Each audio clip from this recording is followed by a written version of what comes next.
Anupama serial के आज के एपिसोड की शुरुआत होती है जब रजनी अनुपमा से यह पूछती है कि क्या वह और उसकी टीम किसी इवेंट में परफॉर्म करने वाली है।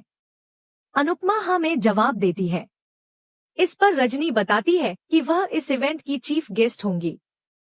अनुपमा खुशी से कहती है कि रजनी को देखकर उसे गर्व होगा, लेकिन वह थोड़ी नर्वस भी हो जाएगी। रजनी मजाक करते हुए कहती है कि लोग यह सोचेंगे कि वह अनुपमा का हर जगह पीछा कर रही है। अनुपमा हंसते हुए जवाब देती है कि ऐसी तो सहेली को ही होना चाहिए। दोनों एक दूसरे से मजाक करते हैं और हंस पड़ती हैं। फिर अनुपमा रजनी से कहती है कि उसकी सास भी रजनी को देखकर नर्वस हो जाती होगी, और यह बात दोनों को और हंसी में डाल देती है। इसके बाद रजनी यह बताती है कि इस इवेंट से होने वाला सारा प्रॉफिट महिलाओं के विकास के लिए लगाया जाएगा। अनुपमा कहती है कि यह सच में उनका सौभाग्य है कि वह ऐसी कंपनी के लिए परफॉर्म करेंगे। रजनी आगे कहती है कि इस बार यह इवेंट बहुत बड़ा होगा और इसमें कई मशहूर लोग भी आएंगे। फोन काटने के बाद अनुपमा सोच में पड़ जाती है। वह सोचती है कि आज पहले ईशानी का एड रिलीज होगा और फिर वह अपना आइडिया सभी को बताएगी। वहीं दूसरी तरफ मोटीबा प्रार्थना को अंश से मिलने के लिए डांटती है। प्रार्थना कहती है कि वह अपने पति का साथ दे रही थी, जिससे वह बहुत खुश है। पराग, जो वहां मौजूद होता है, यह पूछता है कि क्या प्रार्थना को अपने पिता के नाम और प्रतिष्ठा की जरा भी परवाह नहीं है। वह कहता है कि अंश आज तक अच्छा पति नहीं बन पाया है और असल में पत्नी अपने पति के साथ खड़े होकर ही अपने धर्म को निभाती है। जो पति अपनी पत्नी से धूप में काम करवाए, वह जिम्मेदार नहीं हो सकता। प्रार्थना समझाती है कि अंश ने उसे कुछ करने को नहीं कहा था और वह अपनी मर्जी से उसकी मदद कर रही थी। मोटीबा इस पर गुस्से में कहती है कि प्रार्थना वहां धूप में खड़ी थी। प्रार्थना भी गुस्से में कहती है कि वह मोम की नहीं बनी है। प्रार्थना दृढ़ नायकता से कहती है कि वह सिर्फ ख्याति के कारण इस घर में नहीं है और जब बच्चा हो जाएगा तो वह अंश के पास वापस लौट जाएगी। मोटीबा उसे धमकाती है और कहती है कि वह ऐसा नहीं करने देगी। इस पर प्रार्थना करारा जवाब देती है, आप कितने रिश्ते तुड़वाओगी? अपने ही बच्चों की गृहस्थी कौन उजाड़ता है? यह सुनकर सभी लोग हैरान हो जाते हैं। प्रार्थना फिर कहती है कि अगर किसी ने उसे रोकने की कोशिश की तो वह घर छोड़कर चली जाएगी और इस बार वापस नहीं आएगी। राजा, जो ये सब देख रहा होता है, इस पर बहुत प्रभावित होता है और सीटी बजाते हुए कहता है कि प्रार्थना ने दिलचस्प जवाब दिया है। राजा सबको बताता है कि वह खुद अपनी माँ की नजरों में लूजर है और इस घर में जबरदस्ती सब कुछ करवा लिया जाता है। वह फिर कहता है, अब प्रार्थना या राही के साथ जबरदस्ती करके दिखाओ। राजा की ये बातें सुनकर सभी लोग चौंक जाते हैं। वह कहता है, अगर इनका बस चले तो ये सभी के रिश्ते तुड़वा देंगे। इस घर में सिर्फ माँ को ही सब पसंद करते हैं क्योंकि माँ हमेशा इनकी चमचागिरी करती रहती है। इस पर माँ चिढ़ जाती है और राजा को नजरअंदाज कर देती है। राजा फिर प्रेम, राही और प्रार्थना से कहता है कि यह अच्छा है कि परी उसे तलाक नहीं दे रही है क्योंकि वह भी उसे तलाक नहीं देना चाहता है। लेकिन वह यह भी कहता है कि इनके खिलाफ जाने की हिम्मत उसके अंदर नहीं है। राजा फिर सबको चेतावनी देता है कि वे इनकी बातों को सुनकर इस घर से बाहर नहीं जाएं। प्रार्थना और राजा फिर वहां से निकल जाते हैं।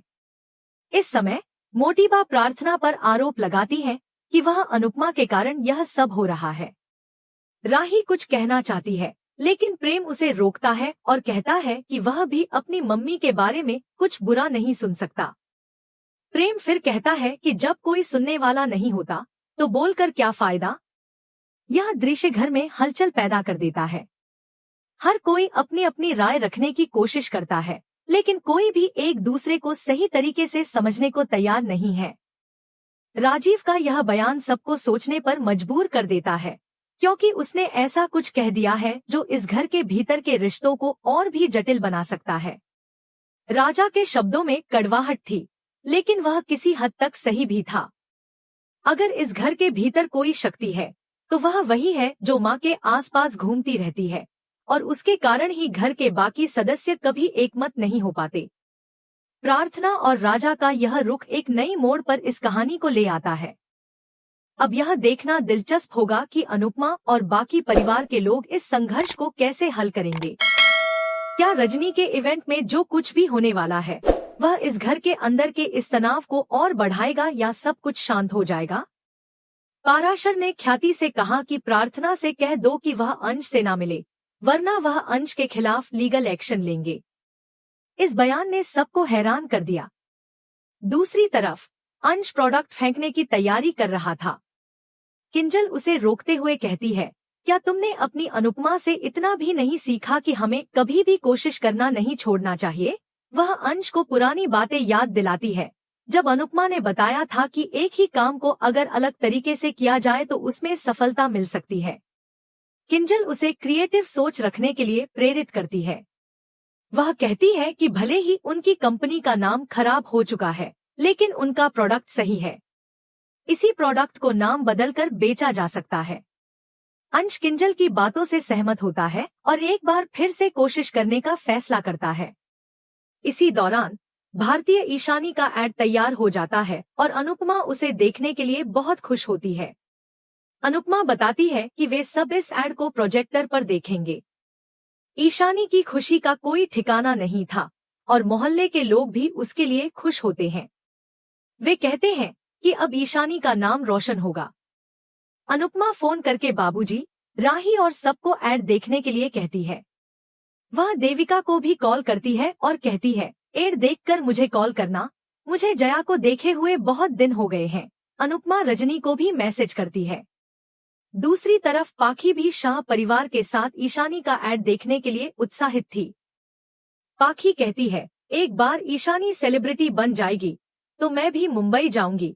बाबूजी और लीला उसे चेतावनी देते हैं कि ज्यादा सोचने से नजर लग सकती है, लेकिन पाखी कहती है ऐसा नहीं होगा और फिर सपनों में खो जाती है। वह सोचने लगती है कि कैसे ईशानी बड़ी सेलिब्रिटी बन चुकी है।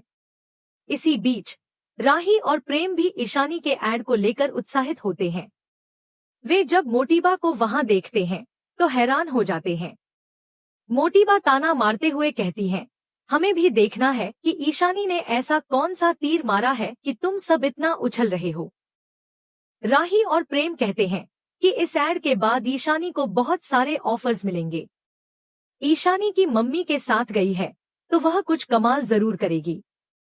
मोटीबा ताना मारते हुए कहती हैं, अनुपमा की किस्मत और फितरत पहले ही बेकार है। दूसरी तरफ अनुपमा परी को उदास देखकर उसे समझाती है, कई बार सुख और दुख एक साथ आते हैं, लेकिन हमें अपने दिल की सारी भावनाओं को मिलाकर नहीं देखना चाहिए।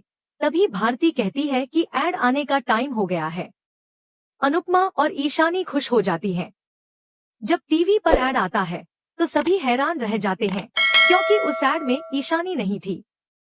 सब लोग एक दूसरे से पूछते हैं कि यह क्या हुआ। ईशानी घबराकर कॉल करती है और पूछती है कि ऐसा क्यों हुआ। उसे बताया जाता है कि जिसने एड बनवाया था वह चाहते थे कि एड उनकी भांजी करें। ईशानी गुस्से में आ जाती है और रोने लगती है। अनुपमा उसे संभालते हुए कहती है कि कभी कभी मेहनत के बावजूद किस्मत साथ नहीं देती। वहीं पाखी भी घबरा जाती है और कहती है कि मम्मी फोन नहीं उठा रही हैं, और यह सोचकर परेशान हो जाती है कि ईशानी की क्या हालत होगी। सब लोग उसे शांत रहने के लिए कहते हैं। इसी दौरान अनुपमा ईशानी को समझाती है, तुमने पूरी मेहनत की थी, लेकिन कभी कभी किस्मत साथ नहीं देती है। जिनके पास हुनर होता है उन्हें कोई नहीं रोक सकता। परी कहती है, हम गलत इंडस्ट्री में आ गए हैं, यहाँ लोग एक दूसरे का क्रेडिट छीनकर ही आगे बढ़ते हैं। ईशानी भी इस बात से सहमत होती है। अनुपमा परेशान होती है, लेकिन फिर भी वह उन्हें समझाने का प्रयास करती है। वह दोनों को सांप-सीढ़ी का खेल याद दिलाती है। वह कहती है, जब बचपन में हम सांप-सीढ़ी खेलते थे तो सांप काट लेता था तो क्या करते थे? परी और ईशानी कहते हैं, हम फिर से कोशिश करते थे। अनुपमा फिर कहती है, तुमने बचपन में कभी हार नहीं मानी, तो अब बड़े होकर क्यों हार मान रही हो? वह दोनों को फिर से कोशिश करने का हौसला देती है और कहती है, जब तक तुम जीत नहीं जाते तब तक कोशिश करते रहो। अनुपमा कहती है, मुझे पता है कि तुम मेरी बातों को अनसुना कर रही हो, लेकिन फिर भी मैं तुम्हें हार नहीं मानने दूंगी। मैंने तुम्हारी जिम्मेदारी ली है इसलिए तुम दोनों को कभी हार नहीं मानने दूंगी। ईशानी और परी अनुपमा की बातें सुनती हैं। अनुपमा उन्हें बताती है, हर इंडस्ट्री में अच्छे और बुरे लोग होते हैं, लेकिन हमें अपने कर्म पर ध्यान देना चाहिए। हमें ईमानदारी से काम करना चाहिए। सही रास्ते पर सफलता जरूर मिलेगी, भले ही वह थोड़ी देर से आएगी, लेकिन गिल्ट का बोझ नहीं रहेगा। ईशानी कहती है, दूसरों को ज्ञान देना आसान है, लेकिन जब खुद पर बीतती है तो तभी पता चलता है। परी कहती है, जब किस्मत खराब हो तो कुछ भी सही नहीं होता। अनुपमा कहती है, किस्मत को दोष देने से कुछ नहीं होगा। फिर परी और ईशानी वहां से चली जाती है। अनुपमा परेशान हो जाती है और इसी के साथ एपिसोड खत्म हो जाता है।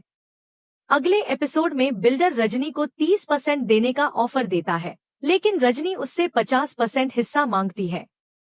वहीं अनुपमा डांस रानीज के साथ अपने कंफर्ट जोन से बाहर निकलने का फैसला करती है। इस एपिसोड को देखने के बाद आप हमें कमेंट करके बताएं कि आपको यह कैसा लगा। साथ ही अगर आपको डेली अपडेट्स पसंद आते हैं तो इस वीडियो को लाइक करें और हमारे चैनल को सब्सक्राइब करें।